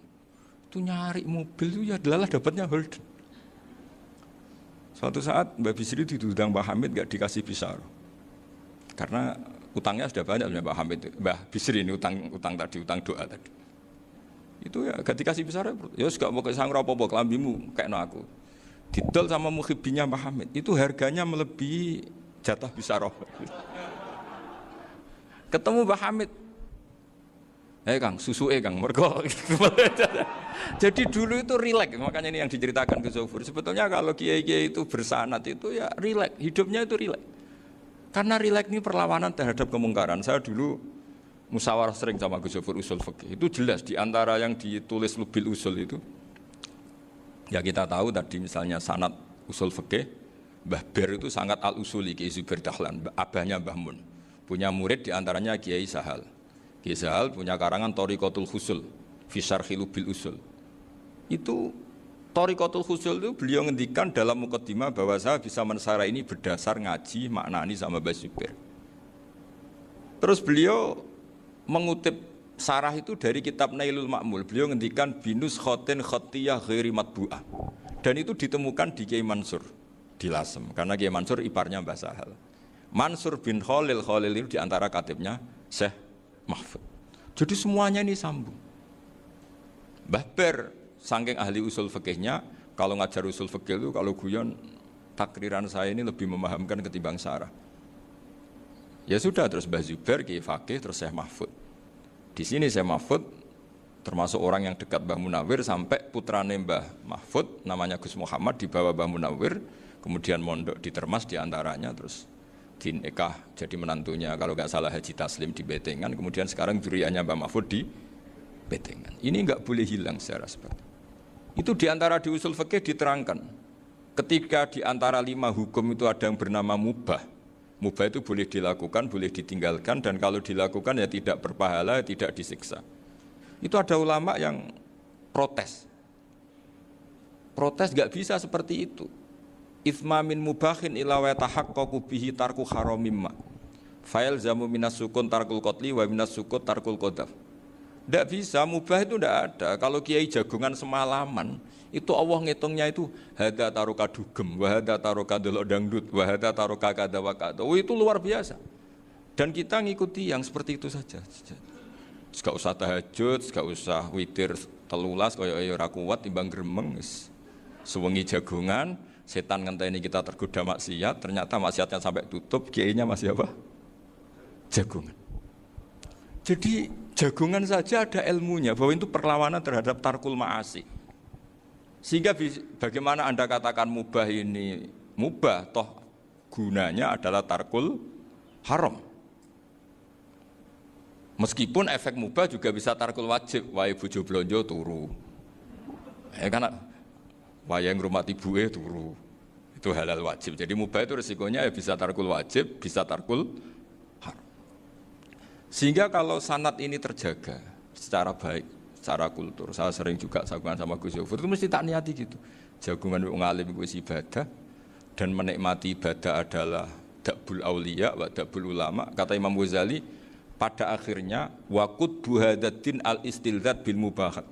Kata Imam Ghazali, pada akhirnya qutbu hadaddin, madaru hadaddin, pokok dari agama ini adalah melawan kemaksiatan dengan kita menikmati al-istidzat bimubah. Kita menikmati sesuatu yang dibolehkan Allah Subhanahu wa taala.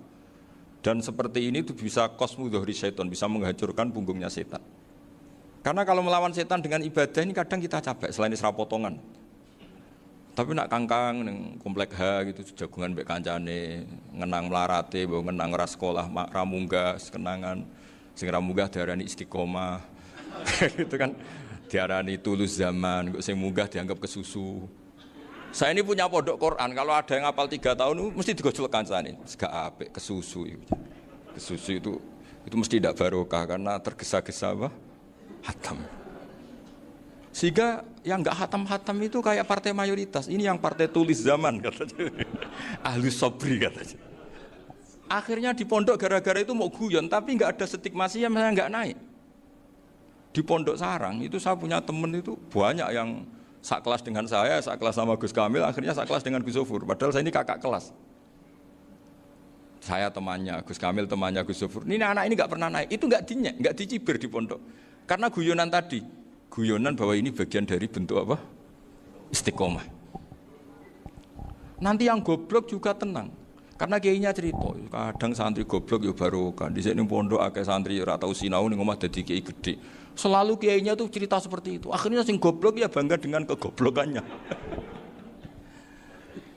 Iya, jadi kiai itu orang yang meskipun guyon ini barokahnya Masya Allah. Dan setahu saya kiai-kiai alim itu ya senengannya guyon, karena tadi guyon itu luar biasa. Bapak saya itu kalau pesan sama saya itu enak ngaji wis guyon nice. Wong ning omah mikir utang, mikir wedi bojo macam-macam kok ngaji kok jak nangis pisan, nangis ping pindho gitu. Sudah jak guyon ae. Paling gak lali. Gitu. Dan beliau punya dalil kul bi fadlillah bi rahmati fa bidzalika falyafrah. Jadi jangan sampai orang ini farah bil maksiat, jangan sampai orang itu. Dan ini yang saya kenang dari sekian cerita murid Bali. Mbah Ali Maksum ya senangane guyon. Gojol-gojolkan mbek santri guyon. Ini saya maklumatkan ke semua santri beliau bahwa ini bukan sekedar guyon, tapi al-istildad bil mubahat. Ini adalah perlawanan terhadap setan karena banyak orang bisa senang tuh kalau nunggu maksiat. Ini bisa senang dengan sesuatu yang tidak maksiat. Itu kayak apa hebatnya? Makanya Nabi itu kalau ketemu sahabat ya sering ngendikan yang ringan-ringan. Ya Umar ma'afalan duher jong mano umbiye ije. Kalau ketemu anak kecil ya. Nanti ketemu yang tua-tua yang sudah nggak bisa mikir, ya cerita-cerita saya mohon sekali murid-murid kerap ya, jangan hanya ngaji fikih. Kalau hanya ngaji fikih itu posisi Abu Hanifah itu seakan-akan nyun sewu orang yang sangat tidak ahli hadis, karena beliau di situ kelihatan kalah sekali dengan Imam Syafi'i. Apalagi di perdebatannya Muhammad bin Hasan Asy-Syaibani dengan Imam Syafi'i itu kelihatan sekali betapa Abu Hanifah itu orang yang nyun sewu ditinggalkan dalam ilmu hadis. Sampai beliau hanya dapat gelar min ulama ahli ra'yi, termasuk ulama yang kuat logikanya. Juga harus baca kitab-kitab seperti ini. Ternyata di balik Imam Syafi'i mukhalif pada beliau di bab-bab fikih, perilakunya sangat hormat. Sampai beliau itu kalau tawassul ke kuburannya Abu Hanifah. Dan beliau ngendikan an-nasu fil fiqhi iyalun ala Abu Hanifah. Semua orang yang ahli fikih itu masih anak buahnya Abu Hanifah. Saya berkali-kali cerita, mazhab Syafi'i itu alatut tadhir hanya dua, yaitu alma wa turab. Abu Hanifah nambahi wanar. Alasannya Abu Hanifah, orang mukmin yang dosanya banyak itu dibakar di neraka, dan alasannya Allah litadhirihim, untuk mensucikan mereka. Sehingga pikirannya Abu Hanifah, an-nar itu min alatit tadhir. Apa yang terjadi ketika bata itu batu bata yang dibakar, di situ campur teledong, campur apa-apa, itu kalau sudah mazhab Abu Hanifah selesai, sudah suci, karena sudah ngelewatin pembakaran. Meskipun kita tidak akan kalau kehilangan air terus wudhu dengan api, bisa bunyak semua itu. Tapi apapun itu menjadi solusi. Sehingga saya punya kitab namanya Ikhtilafu Malik, Ikhtilafu Malik wa Abu Hanifah atau Ikhtilafu Syafi'i ma Abu Hanifah. Itu kelihatan sekali kalau Abu Hanifah itu nyuruh posisinya kalah. Karena yang ngarang orang-orang Syafi'i. Tapi kalau melihat kitab-kitab kewalian, misalnya di kitab Mizan Kubro, ini juga sering disebut kisah itu Mbah Ali Maksum tentang Imam Sa'roni. Berkali-kali beliau mengutip Mizan Kubro. Itu Abu Hanifah adalah orang yang sangat mukasyafah. Artinya ketika Nabi cerita air wudhu itu menjatuhkan dosa, tidak ada air wudhu yang jatuh ke kamu kecuali saat itu juga dosa kamu jatuh. Itu beliau datang ke Madharota Kufah. Kemudian beliau bilang sama si orang tua tadi, tub anizina. Orangnya terus bilang atubu minazina. Ada lagi pemuda datang dibilangin tub an ukuki walideka. Terus bilang tub tu an ukuki walidaya. Sampai yang terakhir ada tub an simai alatilahwi atau an samai alatilahwi. Terus tub tu an samai. Ketika orang itu ditanya, kenapa engkau begitu tahu dosanya apa? Saya tahu air wudhu ini menjatuhkan apa. Jadi kira-kira kalau zina mungkin ya batang babi lah. Kalau hanya sekedar melihat bak-bak mungkin ya curut atau tikus lah kira-kira gitu. Nak dulu sediluk ya mungkin ya tikus cilik gitu. Nak dulu suwi ya tikus werok itu atau apalah. Pokoknya beliau itu tahu. Tapi anehnya Abu Hanifah apa? Setelah itu dia nangis minta muka syafahnya ditutup. Ya Allah, saya ini muka syafah kok malah menjadi tahu sawatil mukmin. Padahal aturan syariat jenengan man satara musliman satarahu, bahwa enggak baik melihat jeleknya orang mukmin. Minta ditutup. Makanya saya ini bangga ada mukasafah. Makom yang kita sampai sekarang itu makom setelah Abu Hanifah mukasafah. Jadi Abu Hanifah repot-repot mukasafah, minta makomnya ditutup, tidak menjadi mukasafah. Dan alhamdulillah kita sudah tidak mukasafah sebelum minta ditutup. Jadi kita ini keren. Keren karena aturannya itu man satara musliman satara huwa, yang tidak tahu aibnya orang muslim maka Allah akan nutupi aibnya di akhirat. Dan kita alhamdulillah barokahnya tidak mukasafah, tidak ngerti aibnya orang mukmin. Jadi kita harus pakai patokan ilmu. Saya ulang lagi, kita harus pakai patokan. Makanya saya tahu betul ketika Kiai Hamid Pasuruan, beliau dulu ngaji Jamul Jame, ngaji Juman, Bali Maksum di sana sama Gus Habib, sama Gus Muhammad bin Mahfud. Termasuk mbah saya kandung dulu Kiai Sidik, mbah saya yang dari itu juga ngaji di Termas. Bapak saya dulu Kiai Nur Salim ngaji di Buyut Baiti. Dulu itu kawin juga sederhana, kayak cerita Gus Zofur. Jadi bapak saya kandung itu Kiai Nur Salim itu ngaji di Mbah Baiti. Mbah Baiti itu adik kandungnya buyutnya saya dari ibu. Nah, Mbah Baiti itu teman akrabnya mbah saya namanya Kiai Nur Sam, Mbah Nur Sam. Singkat cerita terus Nur Kiai Jorabi narat Arabekno itu. Setelah bapak saya ke Badullah mau ditawarin jadi mantu, kata bapak saya kula pun dipek mantu Mbah Baiti. Akhirnya dapat ibu saya itu. Karena ibu saya itu cucu Mbah Baiti, cucu lambung. Jadi mbahnya ibu saya itu Mbak Yunya Mbah Baiti. Namanya Mbak Sofia tadi yang dapat Mbak Idris itu, yang Mbak Idris ini bin Umar. Ya Mbak Umar yang mbahnya Mbak Hamid itu, Hamid bin Abdul bin Umar. Kalau bahasa itu Fatimah binti Idris bin Umar. Dulu kecilnya Mbak Idris namanya Abdul Khalik. Kalau kecilnya Mbak Hamid namanya Abdul Mukti. Kalau kecilnya Mbah Maksum namanya Muhammadun kalau nggak salah. Dulu itu orang dulu itu namanya dua-dua karena diganti ketika musim apa? Haji. Jadi ini terjaga. Sehingga tidak ada ceritanya kiai-kiai yang jagongan kemudian santrinya itu yang agak-agak khawarit. Kiai kok sungi-sungi jagongan, gak tahajud, gak duha, itu tidak ada seperti itu. Karena ini dianggap fi'lul mubahat untuk melawan mungkarat. Jadi sehingga di kitab Ihya diterangkan, kamu jangan ngira orang-orang soleh ketika jagongan itu min ahlil bitolah wa takasul. Itu orang-orang yang pemalas, itu tidak. Tapi mereka bisa mengasyiki Allah. Bahwa dalam jagungan ketemu teman ya asik, gejul-gejulkan sama Pak Maftuh ya asik. Dan keasikan ini bentuk perlawanan terhadap keasikan harus dengan maksiat. Itu kayak apa kalau kita ngaji sampai seperti itu. Termasuk tadi yang diceritakan Pak Maftuh kitab Hunyah. Semoga beliau cerita juga pernah belajar. Saya pernah belajar kitab Hunyah khatam. Itu diantara yang diceritakan Syabdul Qadir Al-Jilani tadi, kata beliau Al-Jilani dipakai Jim Al-Jilani. Ini agak beda dengan kita. Mbah Zubair itu punya kitab namanya Al-Qolaid Al-Luluyah. Beliau menfatwakan nama-nama ajam itu kamu bebas. Ajamiyun fasna bihi masyita. Sehingga kita kalau punya kiai harus mau cokolal ustukhri. Sehingga mau cokolal istukhri. Tirmidzi juga nasibnya sama. Qolat rawahut tirmidziyu. Sehingga rawahut turmudziyu.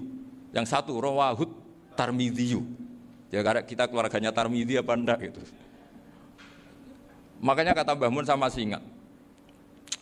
Kata cerita Gus Zofur tadi, adabnya Gus Zofur itu cerita tentang keluarga ibunya. Padahal keluarga ibunya juga orang-orang soleh yang luar biasa. Itu kata Mbah Mun, kowe roh jenenge Imam Bukhari tahu ya. Jenenge sapa? Saya nyebut Muhammad bin Ismail bin Ibrahim bin Mughirah bin Bardasbah. Lah iya Bardasbah mbok waca Bardisbah yo. Lah cara kene mbok Parmin mbok Parlan. Jadi Bardisbah mbok Bardasbah iku cara kene yo Parmin mbok. Iku rak Mbah Fadl Senori dadi kabeh diwaca Arab. Jenenge Mbah Umar Harun. Dhisik yo wong sarang Mbah Harun mbok kira nang yo ora roh wong dhisik yo wong kuno. Jadi kalau versi Mbah Fadl termasuk yang pertama bikin nasab Mbah Maksum itu tulisannya Mbah Fadl yang dikutip Habib Haidar tadi. Ya saya seperti Gus Zofur juga mencari-cari hubungan ulama-ulama di Jawa. Itu Mbah Mun kalau bicara ya mbahku orang sing jenenge Kiai Serut. Kalau ditulisannya Mbah Fadl itu Sarof. Jadi Mbah Fadl itu fanatik orang-orang alim itu ditulis Arab, kalau Mbah Mun itu Jawa. Dulu itu ada wali seto di daerah saya. Dulu orang ya janggal, ternyata ada sato itu kesamaan di Arabnya itu. Sehingga kiai-kiai itu ada fanatik Tirmidzi, Turmudi, Tarmidi, Jilani, Jailani karena ajamiyun fasna bihi masita. Jadi kalau nama-nama ajam semonggo lah baca sekenanya sementing cuma mungkin tahqiqnya benar Pak Maftuh tadi memang di Mu'jamul Buldan itu Al-Jilani bikasri jim ya sudah kita baca Al-Jilani. Sebab itu kayak Pondok Pelosok Lirboyo itu menurut saya bagus. Orang itu maknani betul sama gurunya. Kalau Sarang enggak. Kalau Pondok Lirboyo, pondok yang tadi ternyata keluarga Mbah Munawir sini pernah bisanan yaitu Mbah Zaini pernah nikah sama Nyai Komariah ya kalau enggak salah, punya putra Gus Habib ya, Pak Toha dan sebagainya. Itu betapa hubungan pondok Quran sama pondok kitab dulu itu enggak pernah terputus. Bapak saya selapal Quran itu dulu ngaji Mbah Zubair. Jadi bapak saya sering ngutip mu'en apa, padahal bapak saya itu terkenal tuh, beliau cita-citanya itu saya ingin hafal Quran kayak hafal Fatihah. Beliau itu sampai sepulahnya sekali. Karena beliau inginnya hafal Quran kayak hafal Fatihah. Termasuk murid terbaiknya Mbah Dullah bapak saya. Itu ya ngaji kitab. Sehingga kata Mbah Mun, jadi Mbah Munawir de mantu Mbah Ali Maksum, itu ya sudah dipenggali. Sudah dipenggali dituruti pangeran. Lahirlah seorang Bali Maksum yang membawa. Tadi dulu itu ya Gus Muhammad yang ngaji di Termas, nanti Mbak Arwani sebelum ngaji di sini ngaji di Tebuireng. Sehingga Mbak Arwani bisa ngarang kitab. Beliau ngarang kitab tentang Sab'ah. Faidul Barokat namanya. Ya nulisnya ya fasih ya. Saya punya tulisan tangannya Mbak Arwani itu banyak. Saya juga punya tulisan tangannya Mbak Hasyim Asy'ari ketika nyurati buyut saya yang di Damaran itu pakai bahasa Arab.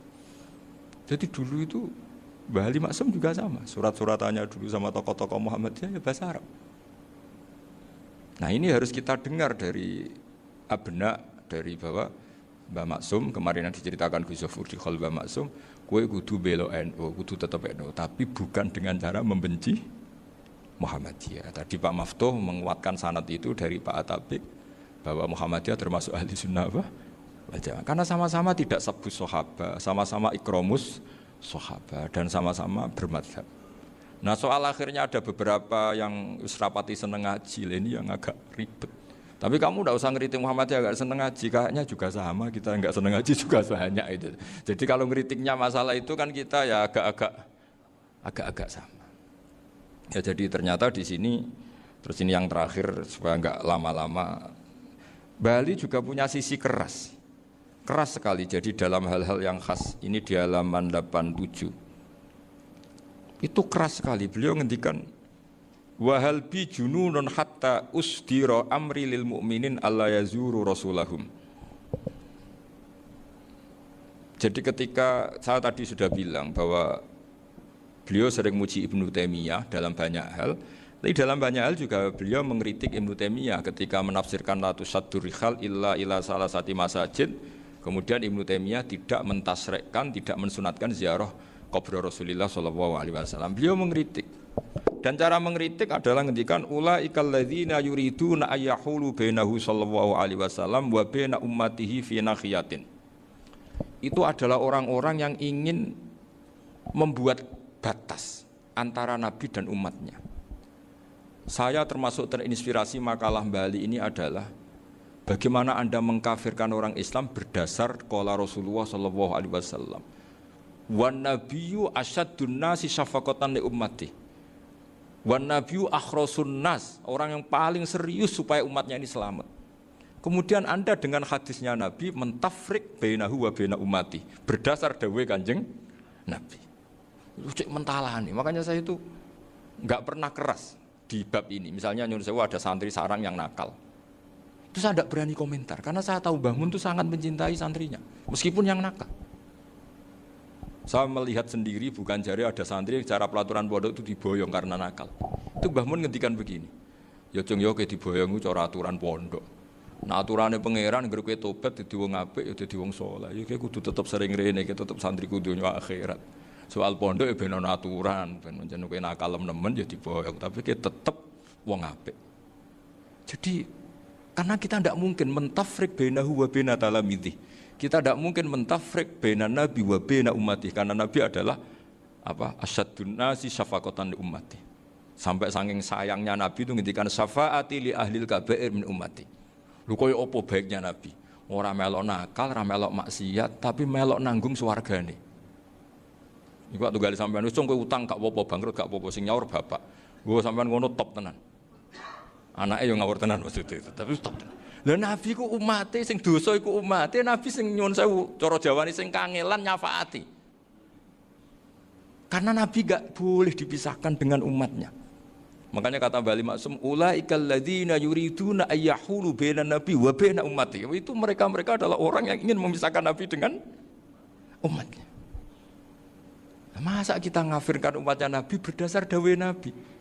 Itu kan sama, saya benci santri Anwar berdasar dawai Mbah Mun, padahal orang tahu semua begitu sayangnya Mbah Mun terhadap santrinya. Sama juga kamu benci santrinya Bali Maksum berdasar dawai Bali, padahal beliau sangat mencintai santrinya. Nah, kultur-kultur seperti ini tidak boleh hilang. Kita punya sanad, punya guru, punya keluarga yang sama. Jadi mbah-mbah saya itu orang Tuban, dekat sama posisi Ibrahim Asmoro Konti tadi yang diceritakan. Jadi di kampung saya, kampungnya bapak saya itu ada makomnya Siti Syariah, itu mbak kandungnya Sunan Bonang. Dan bapak dulu sering ngajarin ziarah saya ke Mbak Asari. Mbak Asari itu bin Jumadil Kubro, berarti Mbak Asari itu saudaranya Mbak Ibrahim Asmoro Konti, gurunya Sunan Bonang. Jadi Sunan Bonang ke Tuban tuh karena disuruh ngaji sama Mbak Asari, Mudin Asari itu yang di Bejagung itu. Jadi ini semua sanatnya itu jelas, aturannya jelas. Kan Sunan Bonang bin Ampel bin Ibrahim Asmoro Konti bin Jumadil Kubro lah, yang Mbak Asari ini adiknya Ibrahim Asmoro Konti, makomnya di Bejagung di Tuban. Dulu Sunan Bonang sebelum ngaji kemana-mana ngaji di Bejagung itu di Mbak Asari itu. Terus kemudian Sunan Bonang hidup di Lasem, di Pasujudan di Lasem, makanya Lasem banyak orang alim karena ya dulu Sunan Bonang itu di antara aktivitasnya itu di Pasujudan di Lasem itu. Wafatnya kila di Bonang, kemudian mau dibawa orang Madura ke Madura, terus diambil Mbak Asari. Pernah mbahnya karena Muammar Mbak Asari terus dimakamkan di Bonang. Jadi cara berpikir Mbah Ali ini menginspirasi saya. Kita tidak boleh mengkafirkan umatnya Nabi berdasar dawai Nabi. Karena apa? Itu yang tidak diinginkan Nabi. Nabi itu inginnya yang di luar itu masuk, bukan yang sudah di dalam dikeluarkan. Itu kata beliau, ulaikal ladzina yuriduna ayyahulu bainan nabi wa baina ummati. Orang-orang yang tidak mentasrek ziarah pada Nabi adalah orang-orang yang ingin memisahkan Nabi dengan, dan begitu kias berikutnya, orang-orang yang sidik-sidik muni ini kafir, ini sudah enggak benar, inilah yurja khairuhu, itu orang-orang yang memisahkan. Dan lucunya berdasar dawai Nabi. Makanya semua kalau sampai ngaji Mizan Kubro, ini kitab yang sering dikutip Bali Maksum, ketika Nabi ngintikan laisa minna man ghasyana, laisa minna man latomal hudud wa syaqqal juyub bada'a bid'awal jahiliyah. Laisa minna min tilkal khoslah. Semua ulama mentafsiri laisa minna fi tilkal khoslah, bahwa dalam hal itu Islam tidak bertanggung jawab. Masa menipu berdasar dibolehkan Islam kan tidak mungkin. Semua perilaku yang salah disebut Nabi laisa minna fi tilkal khoslah, bukan laisa minna fayakunu huwa kafiran. Tidak ada satu ulama yang mengatakan laisa minna berarti orang ini kalau menipu sudah kafir. Ketika dosa, ya sak dunia kafir kabeh, siapa enggak pernah menipu? Sekedar pernah, siapa enggak sering menipu bahkan? Hobi kadang ya rezekinya dari nipu. Lah itu kalau betul maknanya laisa minna terus kafir, semua orang di dunia kafir. Karena siapa sih yang selain Nabi yang enggak, selain Nabi kan enggak mungkin apa? Maksum. Belum lagi menurut teori usul fikih ada nipu yang wajib. Ya kan, misalnya kita orang baik ketemu orang dolim yang memburu perempuan mau diperkosa terus bersembunyi, yang kita tahu, kita wajib nipu apa wajib jujur? Ketika orang dolim tanya, perempuan tadi kemana? Wajib nipu apa wajib jujur? Wajib nipu, karena kalau kita jujur berarti memberi peluang orang dolim menemukan buruannya. Jadi betapa alimnya. Dan ketika kitab Mizan Sa'roni dipakai Bali, dipakai Mbah Mun, saya pernah ngaji Mbah Mun, terus kita tahu maknanya laisa minna fi tilkal khoslah. Sehingga kita tidak mengatakan laisa minna dengan terjemahan letterlek tidak termasuk umatku. Kita tidak akan menambahi fa tafriq fayakunu kafiran, tidak akan selamanya. Karena maknanya laisa minna fi tilkal khoslah. Kenapa kita selalu begitu? Karena enggak mungkin kita memisahkan umatnya Nabi dengan Kanjeng Nabi berdasar dawuh Kanjeng Nabi. Karena Nabi adalah berstatus bil mu'minina raufur rahim. Ya terus niki mohon maaf sekali niki yang saya bisa. Utawi iki bab nerangno kawitane ayat to kawitane wahyu nazala kang tumurun apa wahyu to apa surat. Ukhtulifat dan khilafna apa fi awwalima. Ukhtulifat dan khilafna apa fi awwalima ing dalam kawitane perkara nazala kang tumurun apa ma minal Qur'ani sanging Qur'an ala aqwalin ing atase pira-pira pendapat